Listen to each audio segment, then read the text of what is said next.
Hello student, I am Ranjana Bangre. Welcome to my YouTube channel. Student, हम पढ़ रहे हैं सीजी प्री बीएड एग्ज़ाम के लिए कुछ इम्पोर्टेंट एमसीक्यू जो एग्ज़ाम में आने के लिए मतलब हेल्पफुल होंगे। अभी जो एग्ज़ाम होने वाला है छत्तीसगढ़ में प्री बीएड का, तो आज मैंने ली हूँ शिक्षण विधि सब्जेक्ट से कुछ इम्पोर्टेंट क्वेश्चन।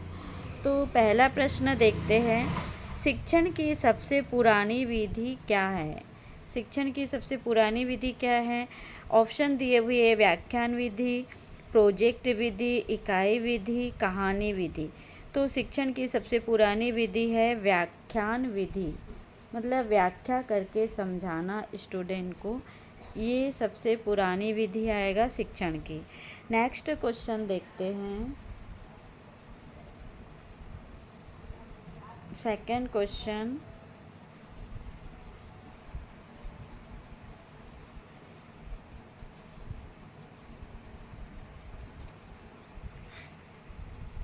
सेकंड क्वेश्चन है, जिंगशॉ तकनीक में क्या होता है?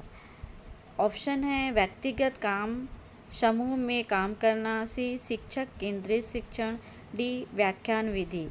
तो जिंगशॉ तकनीक में क्या होता है, इसका सही उत्तर आएगा ऑप्शन नंबर बी, समूह में काम करना। समूह में काम करना क्या कहलाता है? जिंगशॉ तकनीक, समूह में काम करना। नेक्स्ट क्वेश्चन देखते हैं, थर्ड क्वेश्चन, प्रोजेक्ट विधि का उद्देश्य क्या है? ऑप्शन है ए ज्ञान देना, बी कौशल विकास, सी व्यक्तिगत काम, डी समूह में काम। तो सही ऑप्शन आएगा कौशल विकास, ऑप्शन नंबर बी। प्रोजेक्ट विधि का उद्देश्य क्या है? कौशल विकास। नेक्स्ट क्वेश्चन देखते हैं, क्वेश्चन नंबर 4, इकाई विधि में क्या होता है? ऑप्शन है ए एक विषय को छोटे भागों में बांटना, बी एक विषय को एक बार में पढ़ाना, सी समूह में काम करना, डी व्यक्तिगत काम। तो इकाई विधि में क्या होता है? तो इसका सही उत्तर आएगा ऑप्शन नंबर ए, एक विषय को छोटे भागों में बांटना। नेक्स्ट क्वेश्चन देखते हैं, क्वेश्चन नंबर 5, कहानी विधि में क्या होता है? ऑप्शन है एक कहानी के माध्यम से पढ़ाना, बी एक व्याख्यान देना, सी समूह में काम करना, डी व्यक्तिगत काम। तो कहानी विधि में क्या होता है? ऑप्शन आएगा सही उत्तर, एक कहानी के माध्यम से बच्चों को पढ़ाना। सही उत्तर आएगा एक कहानी के माध्यम से पढ़ाना। नेक्स्ट क्वेश्चन देखते हैं, क्वेश्चन नंबर 6, समूह चर्चा का उद्देश्य क्या है?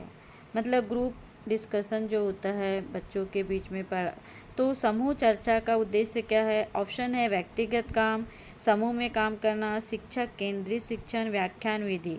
तो सही आंसर आएगा समूह में काम करना। नेक्स्ट क्वेश्चन देखते हैं, क्वेश्चन नंबर 7, शिक्षण की कौन सी विधि में शिक्षक एक मार्गदर्शक होता है? ऑप्शन ए व्याख्यान विधि, ऑप्शन बी प्रोजेक्ट विधि, ऑप्शन सी इकाई विधि, ऑप्शन डी समूह चर्चा। तो सही उत्तर आएगा ऑप्शन नंबर डी, समूह चर्चा। शिक्षण की कौन सी विधि में शिक्षक एक मार्गदर्शक होता है? समूह चर्चा, मतलब समूह में चर्चा करना, ग्रुप डिस्कशन करना, ये इसमें आएगा। शिक्षण की कौन सी विधि शिक्षक के एक मार्गदर्शक होता है? तो समूह चर्चा, सही ऑप्शन। क्वेश्चन नंबर 8, प्रोजेक्ट विधि का विकास किसने किया? Option John Dewey, option B Kilpatrick, option C फ्रंटिस्ट पेस्टोलॉजी, ऑप्शन डी मॉन्टेसरी। तो प्रोजेक्ट विधि का विकास किसने किया था? ऑप्शन बी आएगा किलपैट्रिक। प्रोजेक्ट विधि का विकास किसने किया था? किलपैट्रिक ने प्रोजेक्ट विधि का विकास किए थे। नेक्स्ट क्वेश्चन देखते हैं, क्वेश्चन नंबर 9, इकाई विधि का उद्देश्य क्या है? ऑप्शन ए ज्ञान देना, ऑप्शन बी कौशल विकास, ऑप्शन सी व्यक्तिगत काम, ऑप्शन डी समूह में काम। तो इकाई विधि का उद्देश्य है ज्ञान देना, ऑप्शन ए सही आंसर आएगा ज्ञान देना। इकाई विधि का क्या उद्देश्य है? ज्ञान देना। क्वेश्चन 10, कहानी विधि का उपयोग किसके लिए किया जाता है? तो कहानी विधि का उपयोग किया जाता है छोटे छात्रों के लिए। ऑप्शन दिए हुए बड़े छात्रों के लिए, छोटे छात्रों के लिए, सभी उम्र के छात्रों के लिए, शिक्षकों के लिए। तो सही उत्तर आएगा बी, छोटे छात्रों के लिए। छोटे बच्चों को कहानी के माध्यम से आसानी से समझाया जा सकता है, पढ़ाया जा सकता है। तो कहानी विधि का उपयोग किसके लिए किया जाता है? छोटे छात्रों के लिए। क्वेश्चन 11, व्याख्यान विधि का मुख्य दोष क्या है? ऑप्शन दिए हुए छात्रों की भागीदारी नहीं होती, ऑप्शन बी छात्रों को समझ नहीं आता, ऑप्शन सी शिक्षक केंद्रित होता है, ऑप्शन सी सभी। तो इसमें सही उत्तर आएगा सभी। व्याख्यान विधि का मुख्य उद्देश्य क्या है? छात्रों की भागीदारी नहीं होती, छात्रों को समझ नहीं आता और शिक्षक केंद्रित। तो ये सभी इसके उद्देश्य मुख्य दोष है ये। क्वेश्चन 12, प्रोजेक्ट विधि में छात्रों को क्या करना होता है? प्रोजेक्ट विधि में छात्रों को समूह में काम करना होता है। तो option B is the correct answer. Option दिए हुए व्यक्तिगत काम, तो ये नहीं आएगा। ऑप्शन बी समूह में काम करना, तो प्रोजेक्ट विधि में समूह में काम करके प्रोजेक्ट बनाया जा सकता है। ऑप्शन सी व्याख्यान सुनना, ऑप्शन डी नोट्स बनाना। तो इसमें सही आंसर आएगा समूह में काम करना।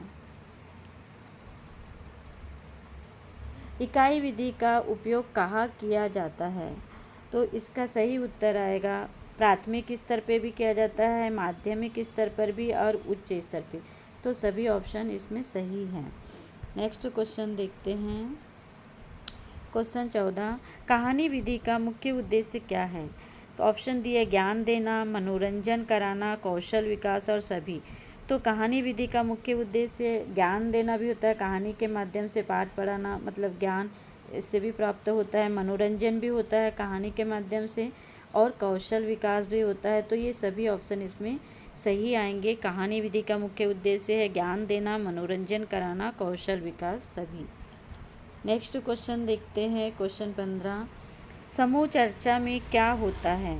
तो समूह चर्चा में समूह में काम करना, ये पहले भी आ चुका है। Option B is the correct answer. Question 16, शिक्षण की कौन सी विधि सबसे अधिक प्रभावी है? ऑप्शन दिए व्याख्यान विधि, प्रोजेक्ट विधि, इकाई विधि या समूह चर्चा। तो सही उत्तर आएगा समूह चर्चा।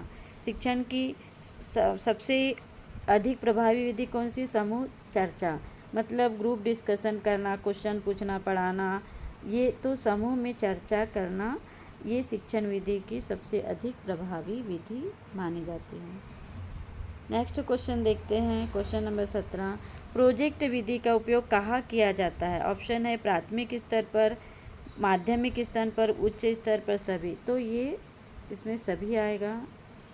ये क्वेश्चन भी रिपीट हुआ है। क्वेश्चन नंबर 18, इकाई विधि का विकास किसने किया? जॉन ड्यू ने, किलपैट्रिक ने, हर्बर्ट ने, मोंटेसरी ने। तो इकाई विधि का उपयोग किया था हर्बर्ट ने। Option number C is the correct answer. इकाई विधि का विकास किसने किया था? हर्बर्ट। क्वेश्चन 19, कहानी विधि का उपयोग क्यों किया जाता है? तो इसका सही उत्तर आएगा ज्ञान देने के लिए, मनोरंजन के लिए और कौशल विकास के लिए। सभी ऑप्शन इसमें सही आएंगे। समूह चर्चा का मुख्य उद्देश्य क्या है? समूह में काम करना।